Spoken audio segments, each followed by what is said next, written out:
Hello दोस्तों, आज हम माय क्रूल लव का 44वां भाग लेके आए हैं। अगर आप हमारे चैनल पर पहली बार आए हैं तो चैनल को सब्सक्राइब करें ताकि कहानी के आगे के एपिसोड पब्लिश होते ही आपको नोटिफिकेशन मिल जाए। गाड़ी में बैठे हुए आन्या ने डीडी को कॉल किया और थोड़ी देर में डीडी की दूसरी तरफ से आवाज आई, हेलो। आन्या ने कहा, किडनी को तुमने भिजवाया था अस्पताल में।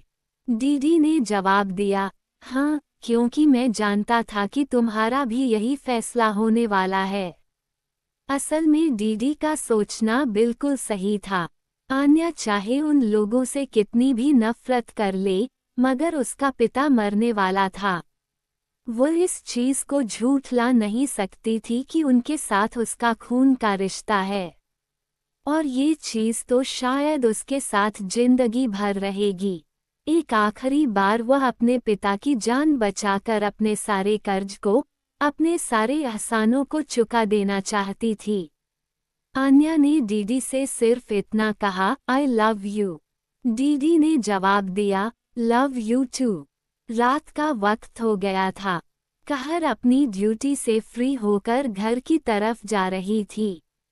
वह पैदल चल रही थी क्योंकि आज वह पैदल चलना चाहती थी।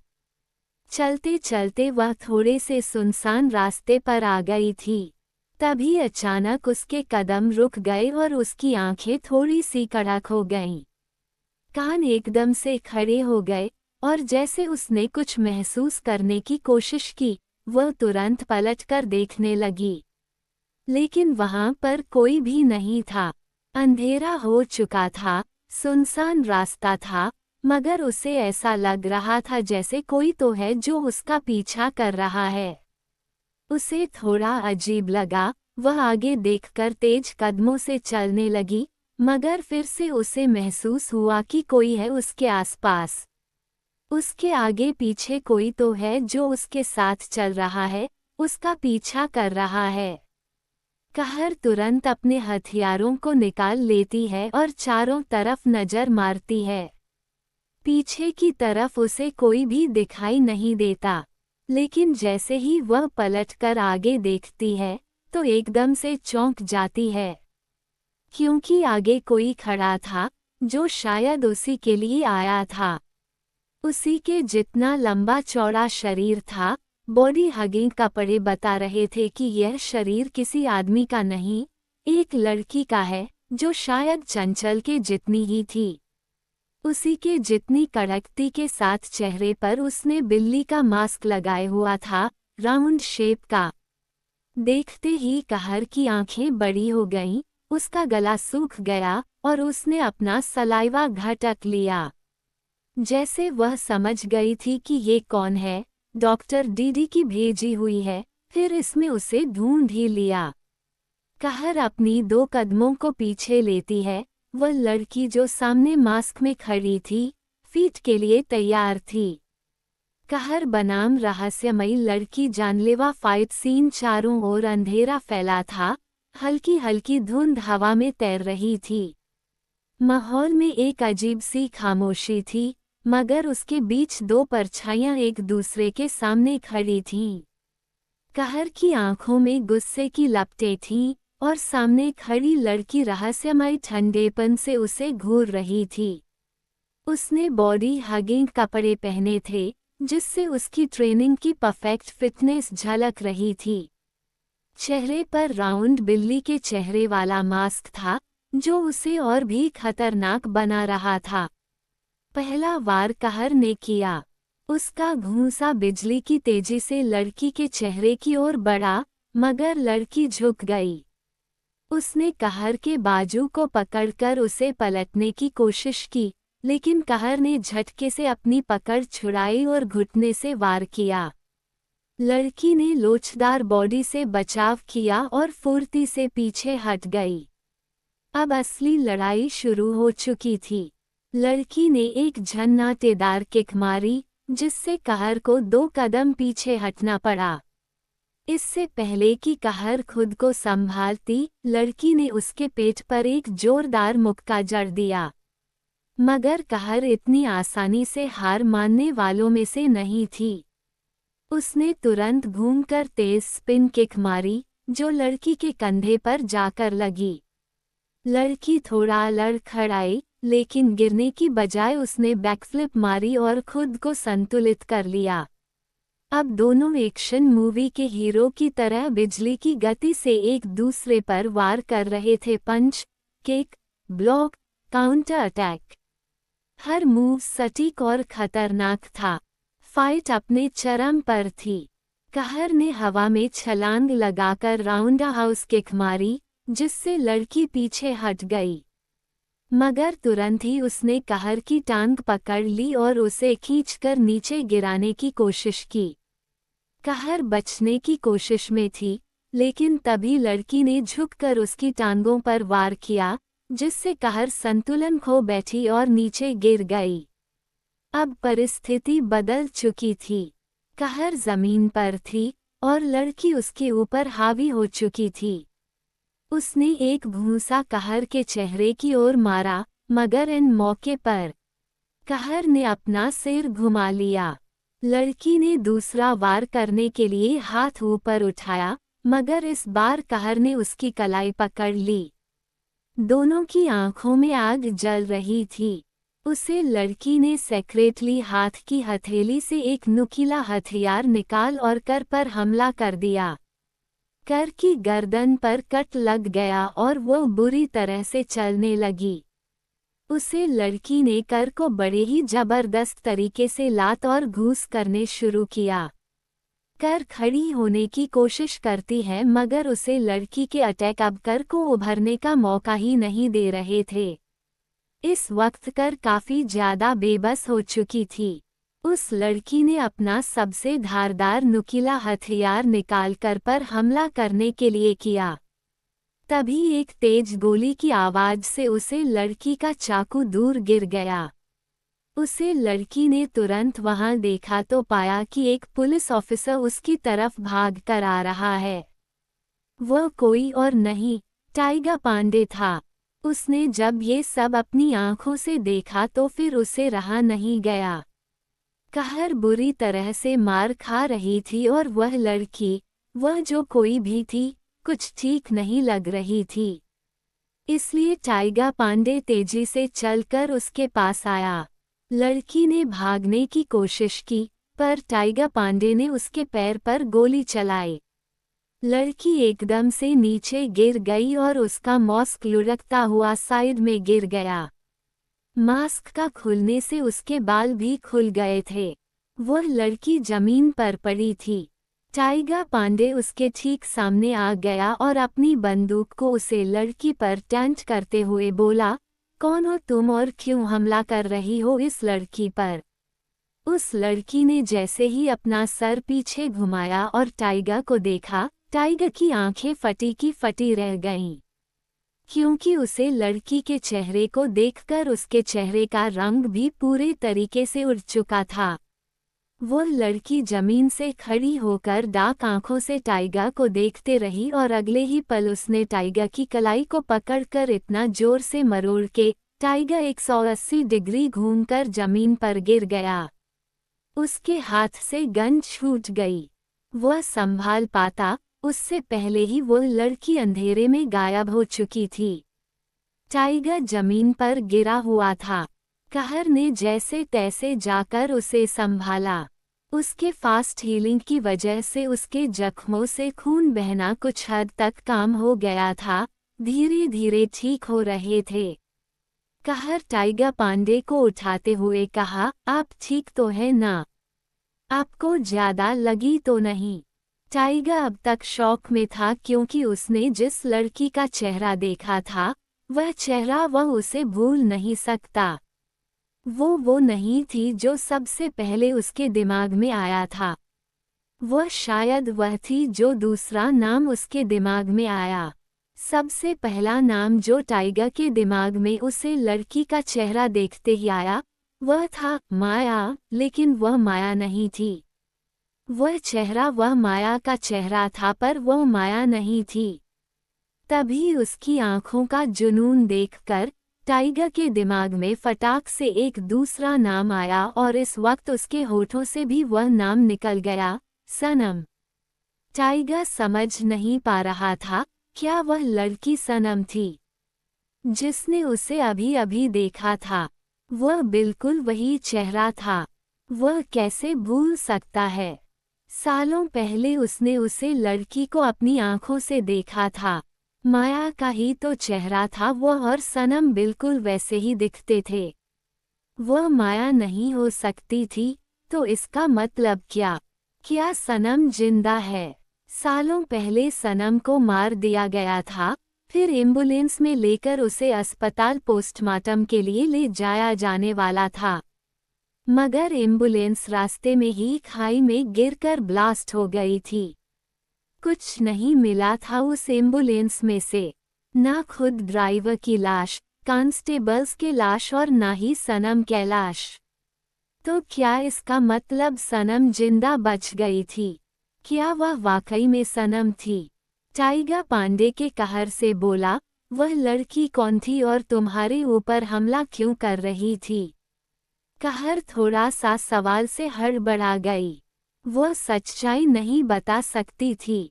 वह कैसे बता सकती थी? एक पुलिस इंस्पेक्टर को डॉक्टर ब्लैक के बारे में बताना फिजूल था, तो उसने कहा, पता नहीं, शायद कोई लुटेरी थी, शायद कुछ लूटने आई थी।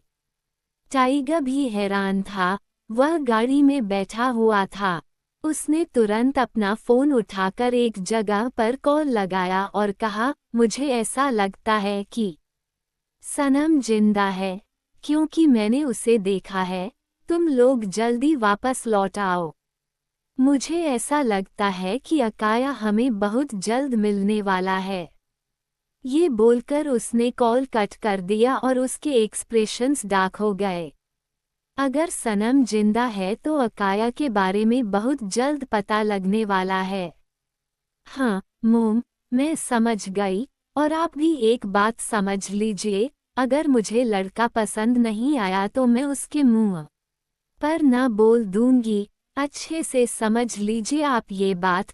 चंचल लेकर गहरी सांस लेकर कॉल कट कर देती है। उसके माँ बाप ने एक लड़के के साथ उसके शादी की बात चलाई है और आज वह यहाँ पर उसे लड़के से मिलने आई है इस रेस्टोरेंट में। जिस लड़के को उसने कभी देखा तक नहीं, वो ये तक नहीं जानती कि वह कैसा है, कैसा दिखता है। बस उसे ये बात बता दी गई कि वह एक फूलों का बुके लेकर आएगा। क्या बकवास है। चंचल इरिटेट हो रही थी, लेकिन आज उसने कपड़े बहुत खूबसूरत पहने थे जो उसे पर सुंदर लग रहे थे। जीन्स के ऊपर कुर्ती पहन रखी थी। आज उसने वेस्टर्न कपड़े नहीं पहने थे। आंखों में काजल और खुले हुए बाल, कोई दुपट्टा नहीं, कोई चेहरे पर मेकअप नहीं, मगर वह इतनी सुंदर लग रही थी ना कि पूछो ही मत, बहुत ही क्यूट। रेस्टोरेंट में आकर उसने यहाँ वहाँ नज़र दौड़ाई तो उसे फाइनली वह टेबल दिखाई दी जहाँ पर गुलाब के फूलों का एक बुके रखा हुआ था। कोई इंसान था जो वहाँ पर बैठा हुआ था, जिसे देखकर वह अनोइंग आवाज में बोली, कार्टून कहानी का रिश्ते के लिए मिलने आए हैं? कितना बड़ा बुके लेकर आया है। एक छोटे से फूल से भी काम चल सकता था। अरे यार, मैं जाते ही मना कर दूंगी शादी के लिए। ये घर वाले खामखा मेरे पीछे पड़े हैं। एक गहरी सांस लेकर चंचल ने थोड़ी हिम्मत जुटाई और वो उसे टेबल की तरफ आगे बढ़ी। वहां पर पहुंचकर वह उसे लड़के के पीछे खड़ी हुई थी, तो उसने अपना हल्का सा गला साफ किया और कहा, हेलो, एक्सक्यूज मी। उस लड़के ने जैसे ही पलट कर देखा तो चंचल की आंखें बड़ी हो गईं। उसे लड़के की आंखें भी चंचल को देखकर बड़ी हो गईं और वह भी कुर्सी से खड़ा हो गया। दोनों ने हैरानी से एक दूसरे की तरफ देखते हुए एक साथ चिल्लाया, तुम।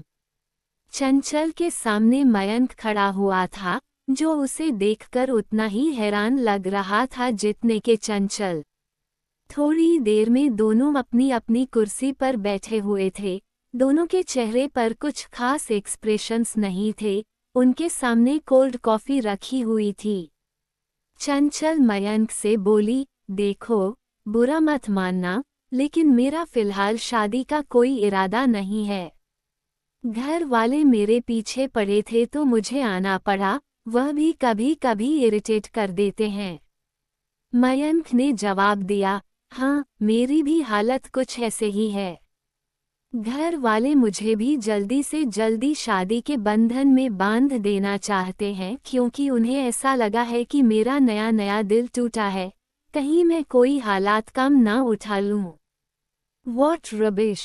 मैं कोई टीनेजर बच्चा लगता हूँ जो प्यार में धोखा खाकर सुसाइड करने चल पड़ूंगा या अपने हाथ की कलाई काट लूंगा। नॉनसेंस! चंचल हल्का सा मुस्कुराई, उसने फूलों के बुके की तरफ देखकर कहा, उस दिन तुम मेरी शॉप में फूलों का बुके लेने आए थे, क्या उसे वक्त भी तुम किसी लड़की के साथ डेट पर जा रहे थे? ये सुनकर मयंक थोड़ा ऑकवर्ड होकर सीधा होकर बैठ गया और फिर कहा, हाँ, जा तो रहा था, जबरदस्ती, घर वालों ने जबरदस्ती मुझे भेज दिया। अब एक तो उन लोगों ने मुझे पैदा किया कर दिया, बात बात पर इमोशनल ब्लैकमेल करते हैं। इस बात पर चंचल भी हल्का सा हंसते हुए बोली, सही में, मेरे पेरेंट्स भी मुझे इमोशनल ब्लैकमेल करते रहते हैं। कमाल है, हम दोनों के सिचुएशन बिल्कुल एक जैसी है। बाय द वे, फिर उस लड़की के साथ तुम्हारी डेट का हुआ क्या? इसके लिए तुम फूलों का बुके लेकर गए थे? मयंक ने जवाब दिया, मैंने मना कर दिया। चंचल ने हल्का सा कंफ्यूज होकर कहा, पर क्यों? वो मयंक से बात करने में थोड़ी क्यूरियोसिटी दिखने लगती है, उसे थोड़ी अटेंशन देने लगती है। मयंक ने जवाब दिया, पता नहीं, बस उसके साथ वाइब मैच नहीं हुई, अजीब लगा, मतलब कुछ ज्यादा ही अजीब थी। पूरा टाइम हम लोग बैठे रहे, मैंने वो वक्त कैसे निकाला, सिर्फ नहीं जानता हूँ। हमेशा शॉपिंग और यहाँ वहाँ घूमने की बातों के अलावा पूरे 1 घंटे तक उसने और कोई बात नहीं की, बहुत ही बोरिंग और इरिटेटिंग डेट थी।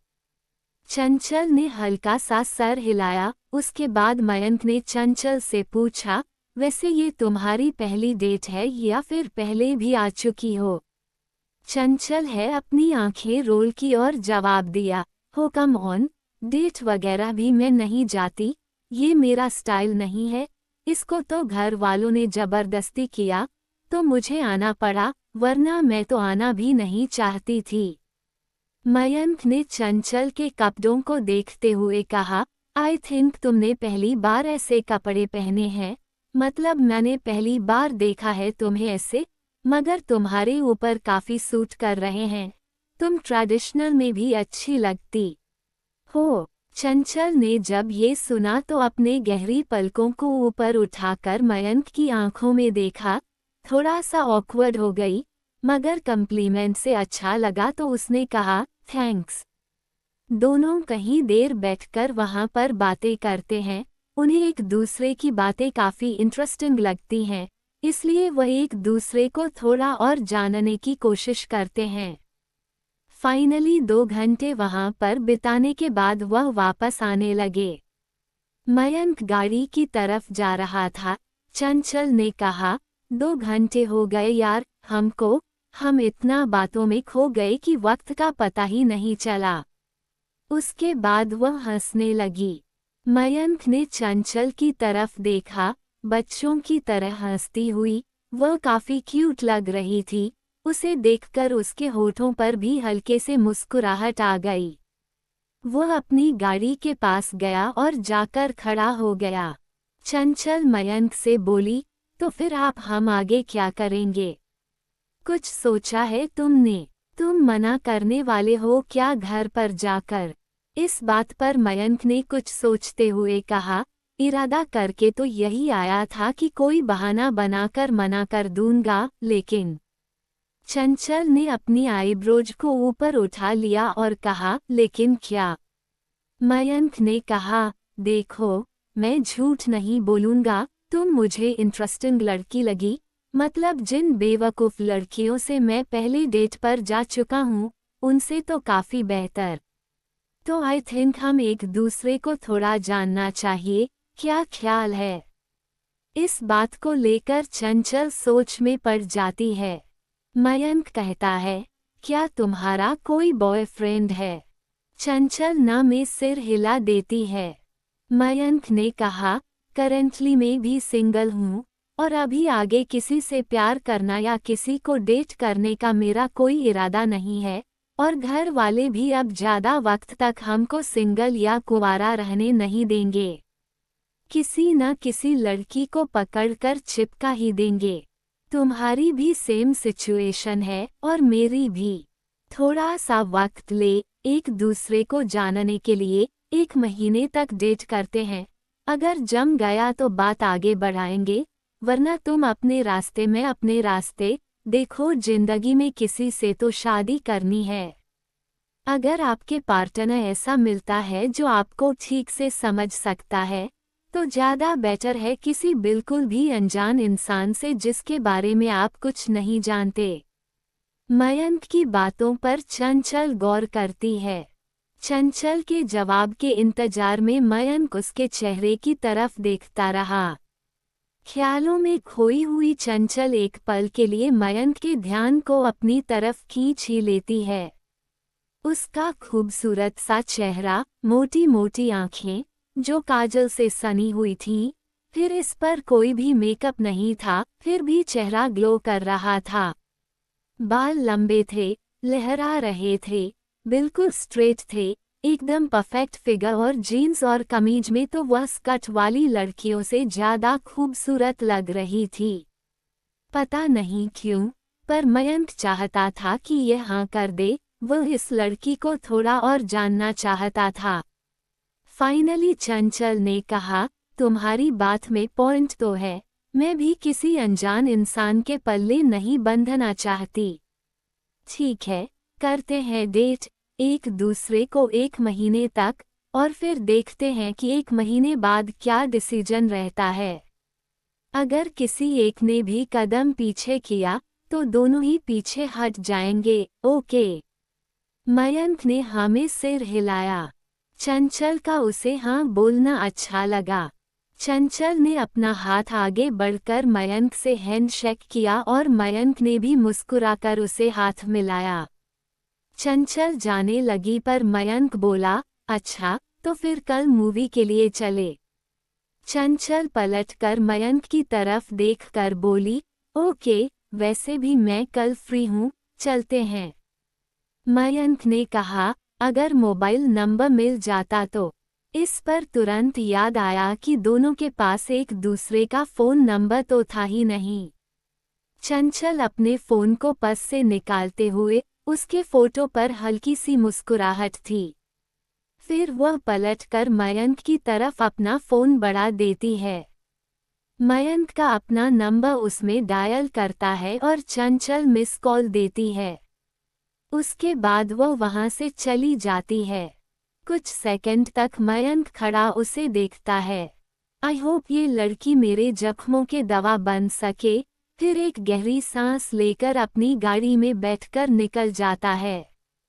खुशी सोफे पर बैठी हुई थी, लैपटॉप में कुछ बहुत जरूरी काम कर रही थी। वो ये सब देखने में इतनी ज़्यादा बिजी थी कि उसे एहसास तक नहीं हुआ कि कोई घर में इंटर कर चुका है। जैसे ही घर का दरवाज़ा खुला, अचानक खुशी को कुछ महसूस हुआ। उसके दिल की धड़कन तेज से हो गई, आवाज़ से उसके बाल खड़े होने लगे और एक जानी पहचानी सी महक उसकी सांसों में समा गई। उसे महक को महसूस करते ही अचानक खुशी की आंखें बड़ी हो गई और उसके होठों पर एक मुस्कुराहट आ गई। उसने तुरंत सामने देखा तो उसने पाया अपने मॉम डैड को, जो वहां पर खड़े हुए थे। माया, विराट, खुशी जोर से चिल्लाई, मॉम डैड। उसके बाद उसने लैपटॉप को वहीं सोफे पर फेंक दिया और भागकर उनके पास गई। दोनों मुस्कुराकर से देखने लगे। खुशी दौड़कर उनके पास जाकर उन्हें जोर से हग कर लेती है। माया और विराट भी खुशी को जोर से हग कर लेते हैं। खुशी की खुशी का ठिकाना ही नहीं रहता। हग ब्रेक करके बोली, आप वापस कब आए? ओह माय गॉड, मुझे बताया क्यों नहीं? ये कैसा सरप्राइज था, मुझे हार्ट अटैक आ जाता।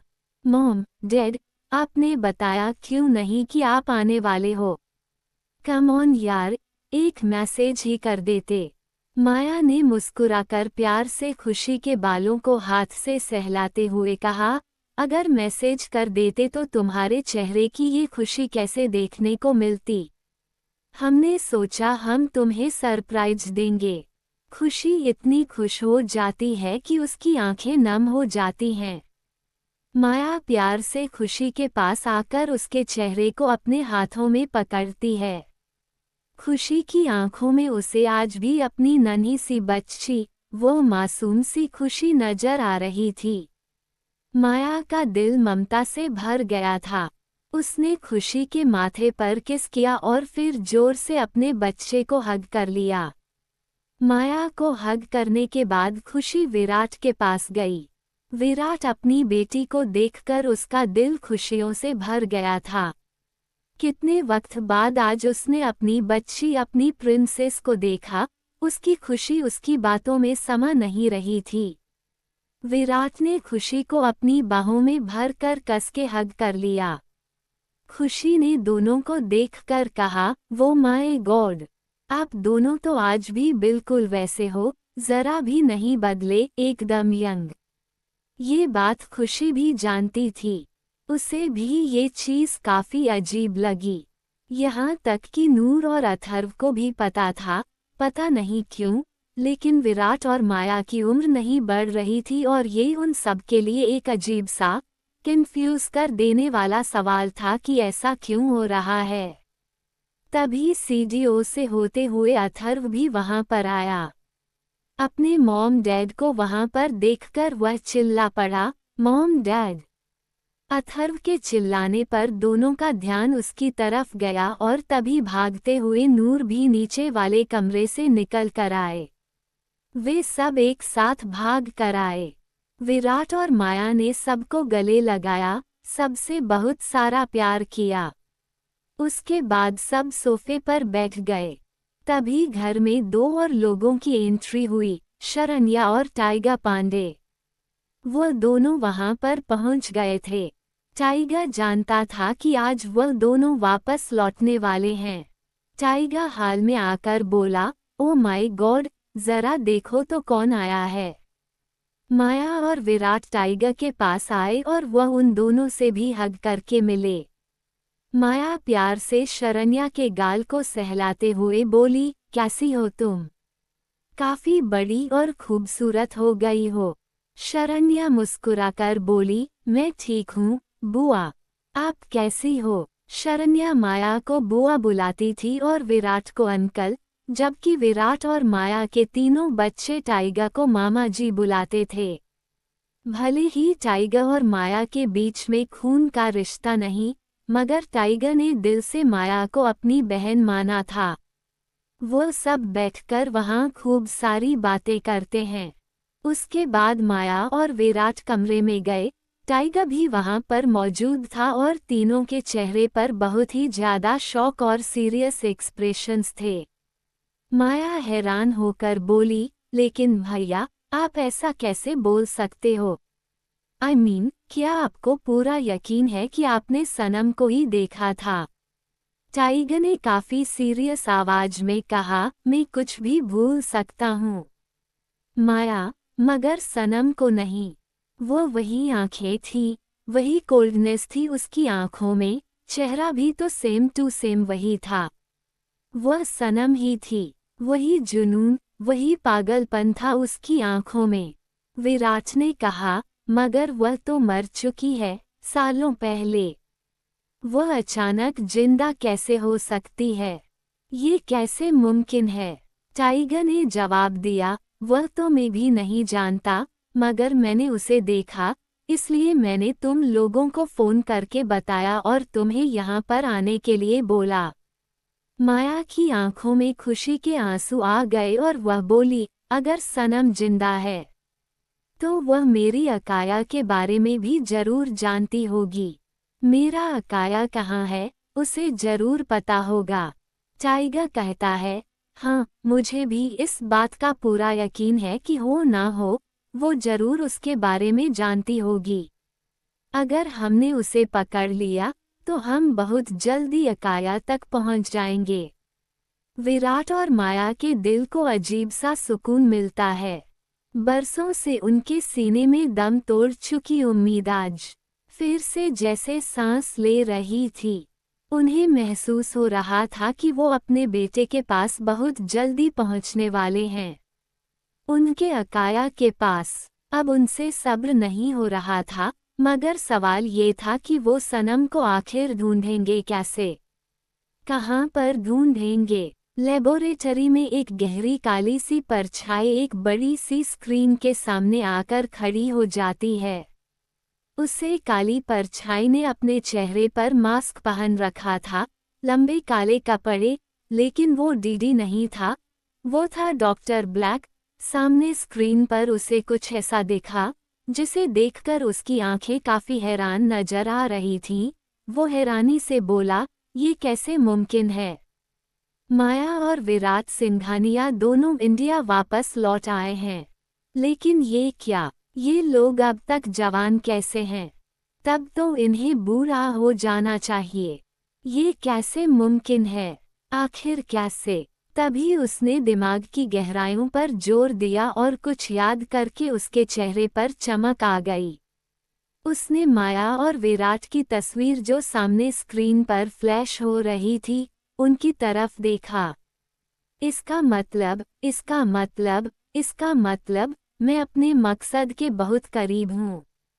ये बोलकर डॉक्टर ब्लैक इतना जोर से हंसने लगा कि लैब की सारी दीवारें तक बहाल गईं। मैं अपने मकसद के बहुत करीब हूँ, बहुत ही ज़्यादा करीब। अपने मकसद में कामयाब होने से कोई नहीं रोक सकता। मैं बनूंगा इस दुनिया का किंग, इकलौता किंग जो इस दुनिया पर राज करेगा। ये दुनिया मेरी मुट्ठी में होगी। ये बोलकर डॉक्टर ब्लैक बहुत जोर जोर से हंसने लगता है और फिर अगले ही पल उसकी हंसी एकदम सन्नाटे में बदल जाती है। वो एक बटन प्रेस करता है जो स्क्रीन के ऊपर होता है और स्क्रीन पर देखकर सामने माइक में कुछ बोलता है, तैयार हो जाओ, सबसे बड़ी लड़ाई लड़ने का वक्त अब आ चुका है, किसी को भी नहीं छोड़ना, सबको उठा लो। कॉल कट करने के बाद डॉक्टर ब्लैक एक बार फिर से जोर जोर से हंसने लगता है, जैसे उसे वो मिल गया जिसके लिए वो बरसों से तड़प रहा था। कहर अपने घर में एंट्री करती है। उसके हाथ में कुछ थैलियां थीं जिनमें फ्रूट्स थे, और वो अंदर आकर बोली, पायल, सौम्य, देखो, मैं तुम लोगों के लिए आइसक्रीम लेकर आई हूँ। चलो, जल्दी आओ। उसके एक हाथ में आइसक्रीम का बॉक्स भी था। कहर में सोच लिया था कि आज ही वो नया घर ढूंढकर अपने भाई बहनों के साथ वहां शिफ्ट हो जाएगी। उसका अब यहाँ रहना उसे प्रॉब्लम दे सकता है, कहीं वो लोग यहाँ न पहुँच जाएं। फिर उसने देखा कि पायल और सौम्य नहीं आ रहे, तो उसने सामने नज़र दौड़ाई। उसकी नज़र पड़ी सोफे पर। सोफे की एक तरफ से उसे पायल का चेहरा नजर आ रहा था और दूसरी तरफ सौम्य का चेहरा नजर आ रहा था। दोनों को देखकर लग रहा था जैसे वो सो रहे हैं। कहर मुस्कुराकर बोली, ये कौन सा वक्त है सोने का? अभी सो जाओगे, फिर रात को नहीं सोओगे। चलो, उठो, देखो, मैं तुम्हारे लिए आइसक्रीम लेकर आई हूँ। फटाफट खड़े हो जाओ। उसके बाद उसने फ्रूट्स और आइसक्रीम को किचन में रखा।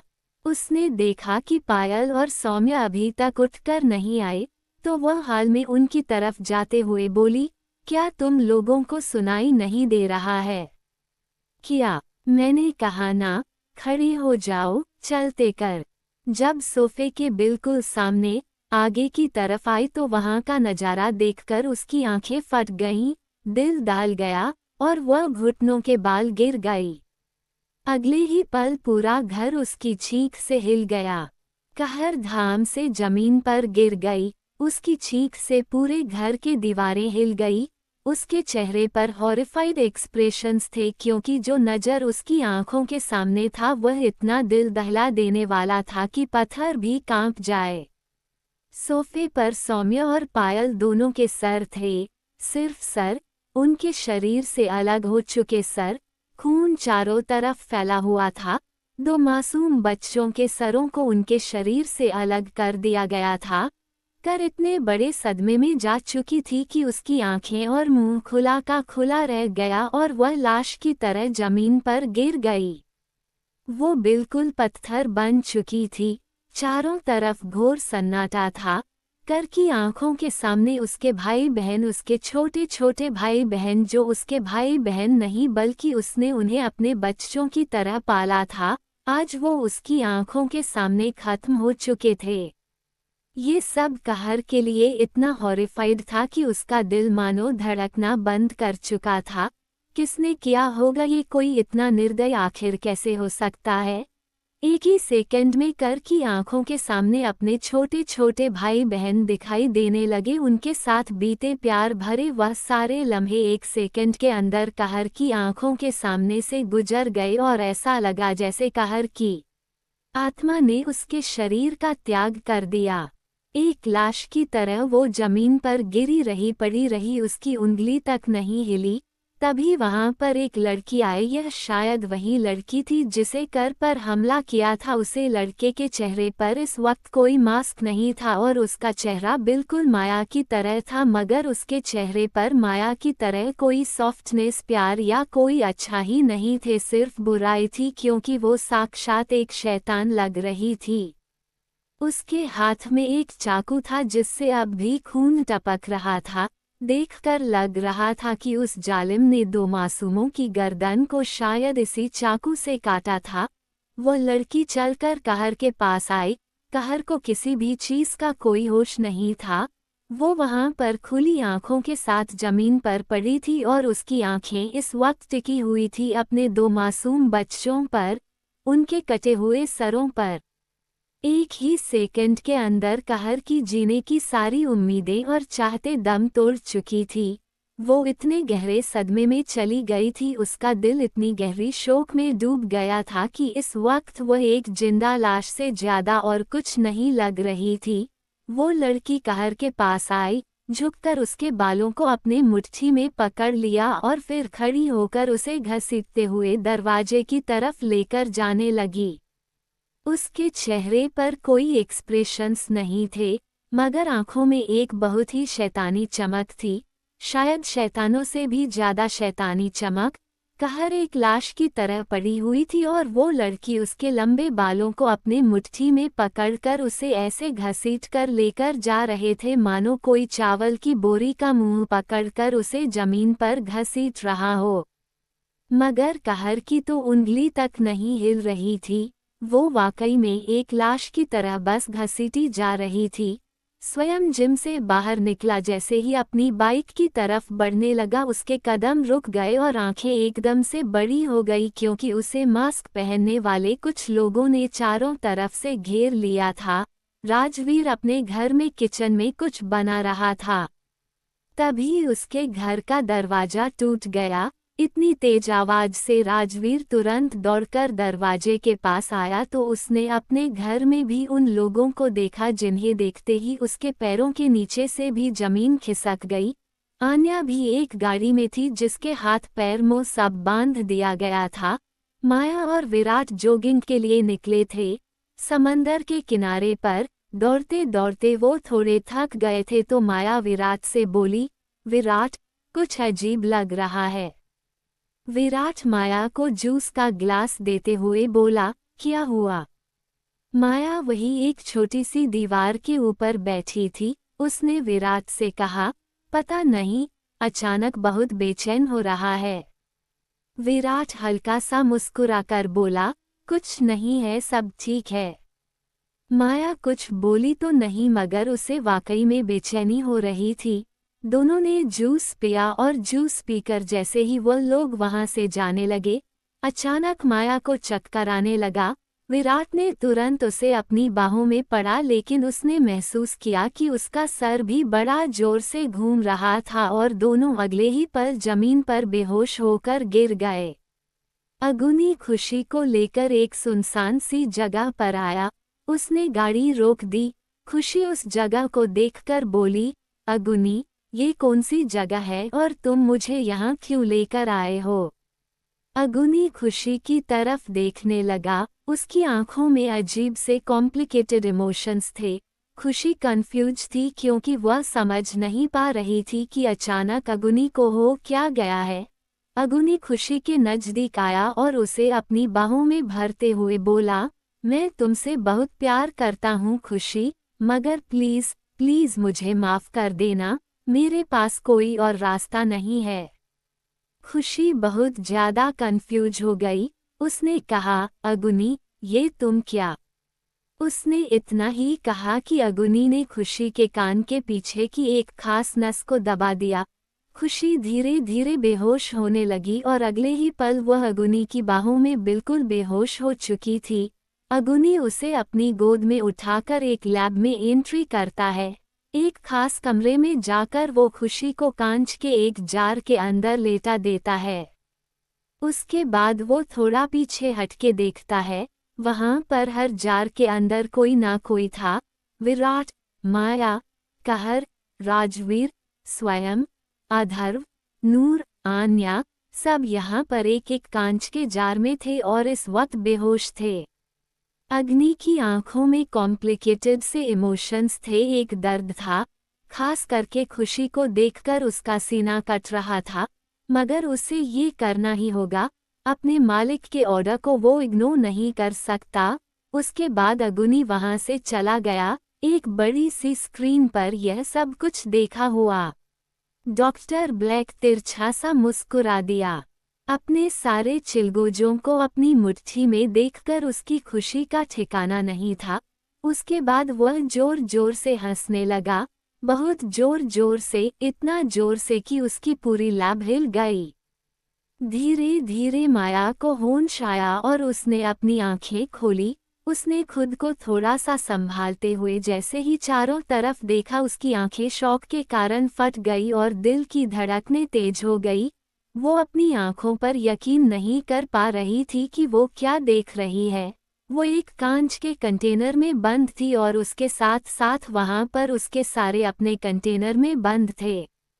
उसके तीनों बच्चे, यहाँ तक कि विराट भी और कुछ और लोग भी जिनको शायद वो नहीं जानती।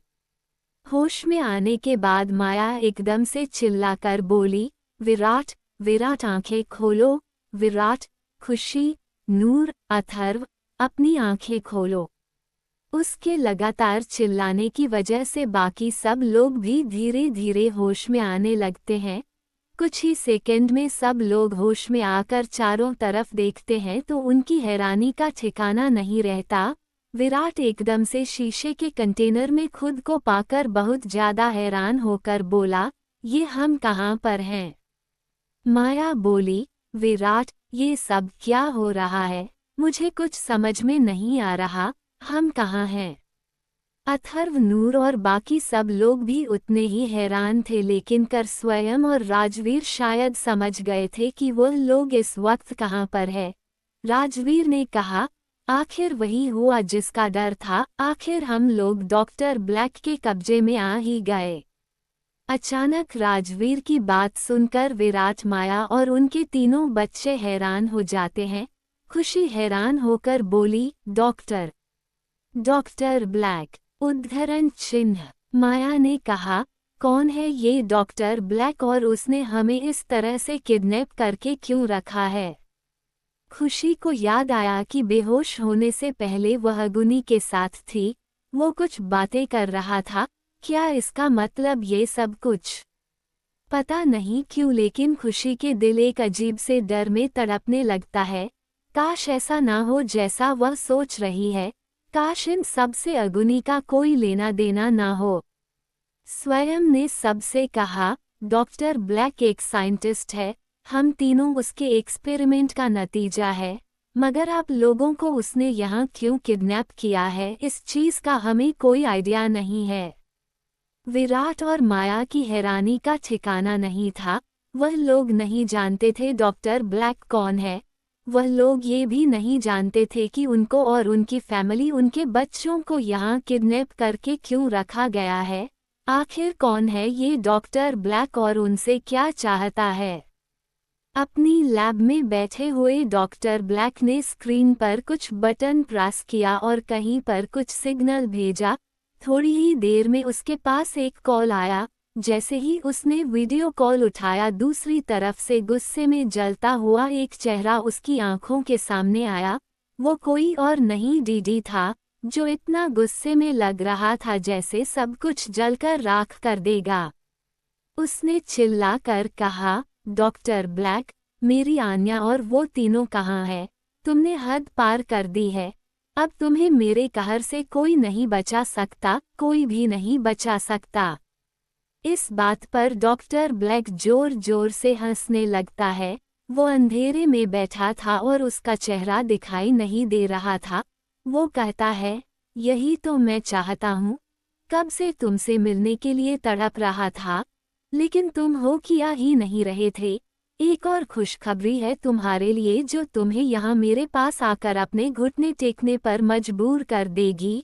अब तक मुझे तुम्हारी जरूरत थी, इसलिए मैं तुम्हारे पीछे पड़ा था। पर अब मैं तुम्हें बता दूं कि तुम्हारी जगह, तुम्हारी कमी को पूरा करने वाला यहाँ पर कोई और भी मौजूद है। मेरे पास सिर्फ वो तीनों और वो लड़की ही नहीं है, बल्कि कोई और भी है। इसके बारे में तुम नहीं जानते। डीडी बस गुस्से में स्क्रीन पर देख रहा था। डॉक्टर ब्लैक ने कहा, अपने परिवार के बारे में नहीं जानना चाहोगे? तुम्हें पैदा करने वाले, तुम्हारे मॉम डैड, तुम्हारे सगे भाई बहनों के बारे में मिलना नहीं चाहोगे उनसे? अचानक डॉक्टर ब्लैक की बात सुनकर डीडी की आंखें शौक से फट गई और उसके मुंह से निकल गया, माँ मेरे मॉम डैड। डीडी को आज तक नहीं पता था कि वो कौन है, उसकी असलियत क्या है, उसके मॉम डैड कौन है, कुछ नहीं पता था उसे। डॉक्टर ब्लैक ने हंसते हुए कहा, ओ माय पुअर बॉय, तुम्हारे मॉम डैड, जब से तुम उनसे अलग हुए हो, तुमसे मिलने के लिए वो इतना तड़प रहे हैं कि मैं तुम्हें क्या ही बताऊं। आज अगर उन्हें अपना बेटा अपनी आंखों के सामने मिलेगा तो कितनी खुशी होगी उन्हें। अपने मॉम डैड को ये खुशी नहीं देना चाहोगे? उनसे मिलना नहीं चाहोगे? वो कितना तड़प रही है तुमसे मिलने के लिए। डीडी एकदम से होश में आकर बोला, तुम झूठ बोल रहे हो ना। मेरे मॉम डैड कैसे हो सकते हैं?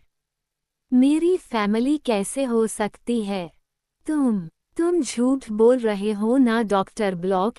यह मत समझो कि ऐसे फालतू की बकवास बातें सुनकर मैं तुम्हें बख्श सकता हूँ। मैं तुम्हारा वो हाल करूँगा कि तुम कभी सपने में भी नहीं सोच सकते। इस बात पर डॉक्टर ब्लैक ने कहा, मैं क्यों तुमसे झूठ बोलूँगा? और तुमसे झूठ बोलने की मेरे पास कोई वजह नहीं है। अभी अगर तुम्हें यकीन नहीं हो रहा तो मिलना चाहोगे अपने मॉम डैड से, अपनी फैमिली से और अपने अपनों से। ब्लैक की बात सुनकर पता नहीं क्यों लेकिन डीडी के दिल की धड़कनें तेज हो गई। अगले ही पल डॉक्टर ब्लैक ने स्क्रीन पर कुछ शो किया। डीडी ने जैसे ही वो चेहरे देखे, उसकी धड़कनें मानो रुक गई।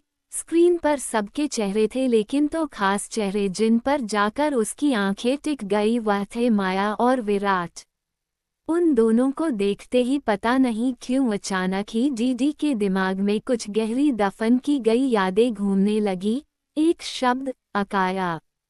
अकाया यहाँ आओ। और एक बच्चे के खेल खिलाहट, मामा, पापा। डीडी की आंखों से आंसू टपक गया। उसकी आंखें अब तक फटी हुई थी और दिल बहुत ही ज्यादा जोर जोर से धड़कने लगा था। हालांकि उसे ठीक से अपने माता पिता के बारे में कुछ भी याद नहीं, ना अपने परिवार का चेहरा, मगर इन दोनों को देखकर उसके दिल में ऐसी तड़प उठी जैसे बरसों से उसके दिल को इन दोनों का इंतजार हो। उसके बाद अगले ही पल स्क्रीन पर फिर से डॉक्टर ब्लैक की काली परछाई फ्लैश होने लगी। डीडी अभी तक जैसे सदमे में था। जल्दी आओ, अगर उन्हें एक आखिरी बार अपनी आंखों से देखकर अलविदा कहना चाहते हो तो, वरना ये मौका भी तुम्हें नहीं मिलेगा। कहाँ आना है ये तुम जानते हो ना, तुम्हारा इंतजार रहेगा। अकाया सिंघानिया। ये बोलकर डॉक्टर ब्लैक ने कॉल कट कर दिया। ब्लैक एक गहरी सांस लेकर आराम से चेयर से अपनी पीठ लगाकर बैठ गया और बोला, ना जाने कितनी तपस्या करनी पड़ी मुझे, कितने वर्षों का इंतजार और कितने वर्षों की मेहनत, कितनी जानें गंवाई गई, कितनों के खून से अपने हाथ रंगे मैंने, सिर्फ इस दिन के लिए। आज फाइनली मुझे वो मिल जाएगा जो मुझे चाहिए। आज फाइनली डॉक्टर ब्लैक अमर हो जाएगा, अमर हो जाऊंगा मैं, और फिर इस दुनिया पर सिर्फ मेरा राज होगा। ये बोलकर डॉक्टर ब्लैक बहुत जोर जोर से हंसने लगा। दूसरी तरफ कॉल कट करने के बाद डीडी अपने घुटनों पर गिर गया। उसका मुंह शौक से खुला हुआ था, आंखें फटी हुई थी लेकिन आंसू बस टपके जा रहे थे। अचानक उसके दिमाग में अकाया ममा पापा खुशी दी ये शब्द बार बार गूंजने लगे। उसने अपने सर को कस के पकड़ लिया और वह जोर से चिल्ला उठा। समंदर के किनारे एक ऊंची सी चट्टान के ऊपर एक लड़की खड़ी हुई थी। उसके लंबे बाल हवा में लहरा रहे थे। उसने बहुत लंबा सा कोट पहन रखा था, वो भी हवा में लहरा रहा था। ऊपर से नीचे तक वो काले कपड़ों में कवर थी और उसकी नज़रें समंदर की लहरों पर टिकी हुई थी। तभी वहां पर एक गाड़ी आकर रुकी। गाड़ी से डीडी बाहर निकला और चलकर उस लड़की के पास आया। उसके चेहरे के एक्सप्रेशंस काफी ज्यादा डार्क थे। उसे लड़की के बगल में आकर थोड़ी सी दूरी पर खड़ा हो गया। उसकी नज़र में भी अब गहरे समंदर की गहराइयों की तरफ थी। उसने जवाब दिया, अब जाने का वक्त आ गया है। उसने मुझे बुलाया है, मैं नहीं जानता कि अब आगे क्या होने वाला है। उसके बाद डीडी ने उस लड़की की तरफ देखा। उसके बाल हवा में उड़ रहे थे, इसलिए उसका चेहरा में नजर तो नहीं आ रहा था, मगर उसकी कोल्ड आंखें अब भी समंदर की लहरों की तरफ थी। डीडी ने उस लड़की से कहा, सच कहूँ तो मुझे नहीं पता कि मेरे वहाँ जाने के बाद क्या होने वाला है, लेकिन मैं वहाँ जरूर जाऊंगा, अपने परिवार को बचाने के लिए, अपने अपनों को बचाने के लिए। अब आगे जो कुछ भी होगा वो सब सिर्फ तुम्हारे हाथ में है। उद्धरण चिन्ह। उसके बाद डीडी पलटकर वापस गया, अपनी गाड़ी में बैठा और वहां से निकल गया। उसके जाते ही उस लड़की के होठों पर एक छोटी सी तिरछी से मुस्कुराहट आ गई और उस लड़की ने कहा, सही कहा तुमने, अब सब कुछ मेरे हाथ में है। जल्दी ही डीडी उस लैब के बाहर आकर खड़ा था। वह अपने साथ कोई सिक्योरिटी लेकर नहीं आया था क्योंकि उसे वहां पर अकेला आने का इंस्ट्रक्शन था। जल्दी ही पत्थर की एक गुफा का दरवाजा खुला और दरवाजे के दूसरी तरफ खड़े इंसान की नजरें डीडी से टकराए। दूसरी तरफ अगुनी खड़ा हुआ था, जिसके चेहरे पर एक्सप्रेशन नहीं थे, सिर्फ कोल्डनेस थी, बिल्कुल जैसे वो कोई इंसान नहीं, कोई रोबोट हो। वो आगे बढ़ा और उसने हाथों से एक हथकड़ी को निकाल डीडी ने अगुनी की आंखों में देखते हुए कहा, इसकी जरूरत नहीं है, मैं भागने वाला नहीं हूँ, आज मैं सब कुछ यहाँ खत्म करने आया हूँ। अगुनी ने डीडी के हाथों को पीछे करके एक डिजिटल हथकड़ी उसके हाथों पर लगाते हुए कहा, मैं भी यही चाहता हूँ कि आज आर या पार हो ही जाए, ऑल द बेस्ट। उसके बाद वह डीडी को लेकर लैब के अंदर चला गया और पीछे से दरवाजा अपने आप बंद हो गया। माया, विराट और बाकी सबको एक बड़ी सी लैब में अरेंज कर दिया गया। वह लोग अब भी बड़े बड़े कंटेनर्स के अंदर कैद थे। उन कंटेनर्स को एक राउंड लाइन में लगा के रखा था। हर कोई सिर्फ उन कंटेनर्स में से बाहर सब देख सकता था, लेकिन कुछ कर नहीं सकता था क्योंकि मामूली से दिखने वाले वो कांच के कंटेनर इतनी ज़्यादा मजबूत थे कि उन्हें तोड़ पाना या उससे बाहर निकल पाना नामुमकिन था। जल्दी ही अगुनी डीडी के साथ लैब के उस हिस्से में पहुंच जाता है जहां पर वह सब लोग मौजूद थे। डीडी को देखकर सबकी आंखों में चमक आ जाती है, लेकिन माया और विराट चौंक जाते हैं। माया का दिल अचानक बहुत जोर जोर से धड़कने लगता है। वो डीडी की तरफ जैसे शौक भरी नजरों से देख रही थी, जैसे कुछ पहचान की कोशिश कर रही थी। कुछ उसके अंदर की ममता जैसे एक अजीब तरह से उसे लड़के की तरफ बड़े खिंचाव में थी। खुशी आंखों में हैरानी और आंसू के साथ अगुनी की तरफ देख रही थी, मगर अगुनी ने नजरें उठाकर भी उसकी तरफ नहीं देखता। वो बस ऐसे खड़ा रहा जैसे कोई पुतला हो। खुशी के सीने में बड़ा दर्द हो रहा था। माया की आंखों से आंसू टपक गए, उसकी आंखें बड़ी हो गई थी, दिल इतना जोर से धड़क रहा था कि बस पूछो ही मत। पूरे कंटेनर में जैसे उसके दिल के धड़कने की आवाज गूंज रही थी। अकाया, अपने बच्चे का नाम 3 टुकड़ों में उसके मुंह से निकला, अकाया। पता नहीं क्यों अचानक ही उसके दिल में चीख कर बस यही नाम बोला, और इसे सुनकर तो विराट भी चौंक कर माया की तरफ देखने लगा। डीडी ने नजर उठाकर माया की तरफ जैसे ही देखा, उसके दिमाग में चल रही वो धुंधली सी यादें जैसे कुछ क्लियर होने लगी। वो ममा वर्ड बार बार उसके कानों में गूंजने लगा। वो अकाया वर्ड बार बार उसे सुनाई देने लगा। ये खूबसूरत सा चेहरा जो अब तक उसके जहन में सिर्फ एक परछाई था, सब क्लियरली उसे दिखाई देने लगा। डीडी भी शॉक हो गया और उसके मुंह से यही शब्द निकल गया, माँ, मॉम। जैसे ही डीडी ने ये शब्द बोला, माया का दिल जोर से तड़प उठा और वह तुरंत बेचैन हो गई। उसकी सांसें तेज हो गई और आंखों से लगातार आंसू टपकने लगे। उसके अंदर की ममता उसकी आंखों से टपक रही थी। आन्या, राजवीर, कहर, सब के सब हैरान थे, यहाँ तक कि खुशी भी शॉक थी। डीडी चलकर माया के कंटेनर के पास आया। उसके हाथ पीछे की तरफ बढ़े हुए थे, मगर वह हैरान होकर माया को देख रहा था और उसकी आंखों से भी वैसे ही आंसू टपकने लगे जिससे माया की आंखों से टपक रहे थे। माया ने अपने हाथ को आगे बढ़ाया, मगर वो शीशे में कैद थी। अपने बच्चे तक पहुंचकर उसके चेहरे को छू नहीं सकती थी। उसका बच्चा उसकी आंखों के सामने था, इतने सालों बाद, मगर वो उसे टच नहीं कर सकती थी, अपने गले से नहीं लगा सकती थी। वो बहुत ज्यादा मजबूर थी। विराट डीडी की तरफ देखकर बोला, क्या तुम हमारे अकाया हो? माया बोली, ये हमारा बच्चा है, ये मेरा अकाया है। माँ की आंखें कभी धोखा नहीं खा सकती। ये हमारा बच्चा है विराट, ये हमारा अकाया है। खुशी अपने मुंह पर हाथ रख लेती है। सबकी आंखों से आंसू टपक जाते हैं। अकाया सबकी तरफ देखता है। अथर्व नूर ने भी आज पहली बार अपने बड़े भाई को देखा था, वरना अब तक तो सिर्फ उन्होंने उसका नाम ही सुना था। उसके बाद डीडी की नजरें जाकर ठहर जाती है खुशी के ऊपर। वो खुशी को पहले भी देख चुका है, आखिर वो कैसे याद नहीं कर पाया। ये खुशी है, उसकी बड़ी बहन, जो हमेशा उसे अपनी बाहों में रखती थी, उससे प्यार करती थी, उसे खिलाती थी, उसके साथ खेलती थी, दोनों साथ में सोते थे, उसे कहानियां सुनाती थी, पढ़ाती थी। माया के बाद वही उसके लिए एक मदर फिगर थी, उसकी बड़ी बहन। वह चलकर खुशी के कंटेनर के पास जाकर आंखों में आंसू लेकर उसे देखने लगता है। खुशी अब मुश्किल से सांस ले पा रही थी। उसे इतनी खुशी हो रही थी, लेकिन वह अपने छोटे से भाई को छू नहीं सकती थी।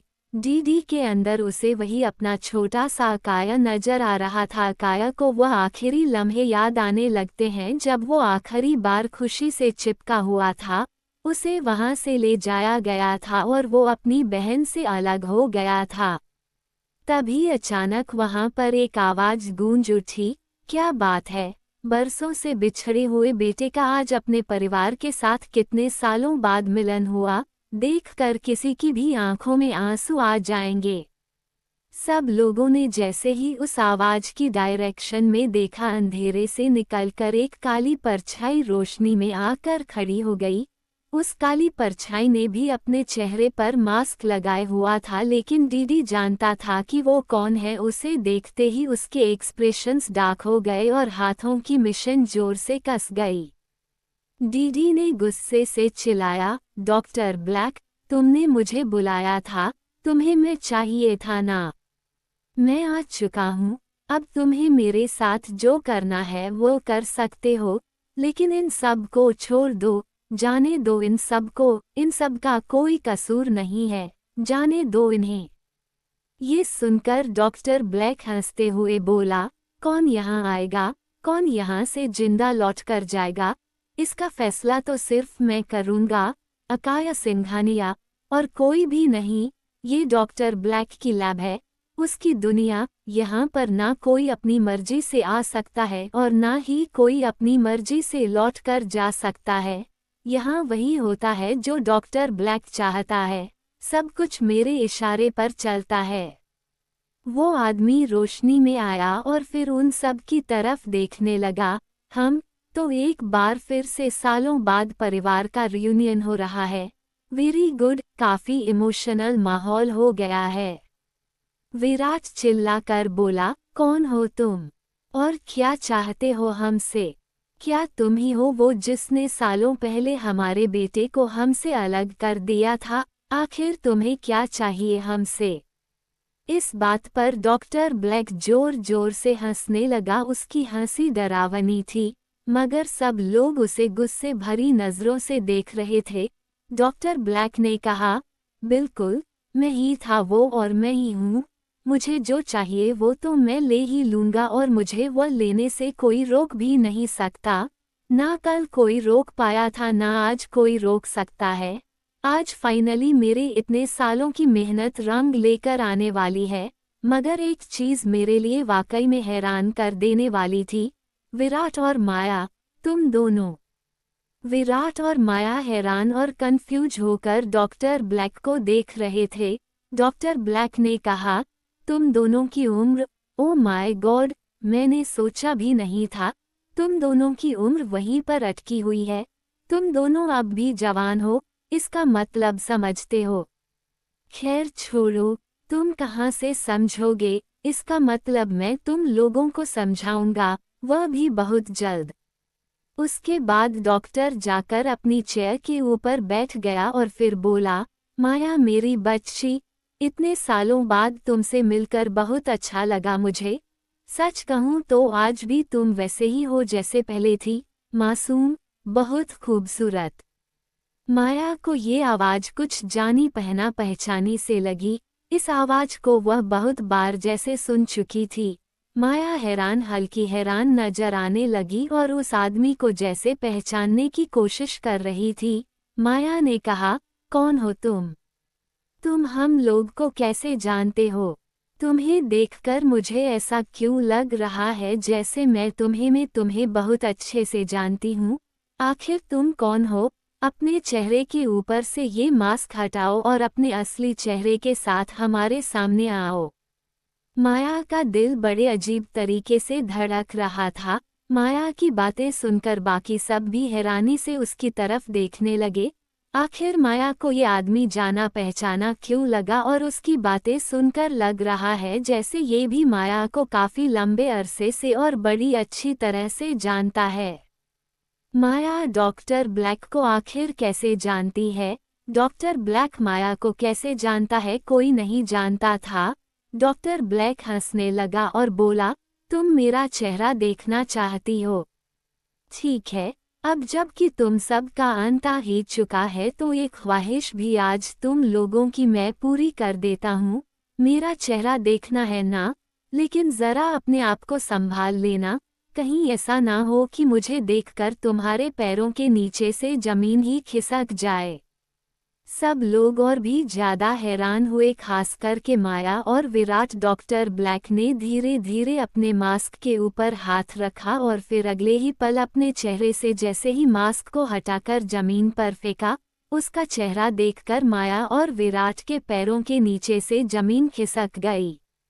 माया तुरंत 2 कदम पीछे होकर लड़खड़ा गई और कंटेनर की दीवार से जा लगी। उसकी आंखें फटी हुई थी, धड़कनें तेज थी और उसके होंठ थरथरने लगे थे। वो अपनी आंखों पर यकीन नहीं कर पा रही थी कि वो अपनी आंखों के सामने इस वक्त किसे देख रही है। क्या ये कोई सपना है या हकीकत? नहीं, ऐसा कैसे हो सकता है? ये कैसे हो सकता है? माया के थरथराते हुए होठों से सिर्फ इतना निकल गया, डैड। अब आगे कहानी में क्या होगा ये जानने के लिए बने रहे मेरे साथ। कहानी पसंद आई हो तो वीडियो को लाइक, शेयर और कमेंट करें। आप चाहते हैं कि मैं आगे के एपिसोड कंटिन्यू करूं तो कमेंट करें।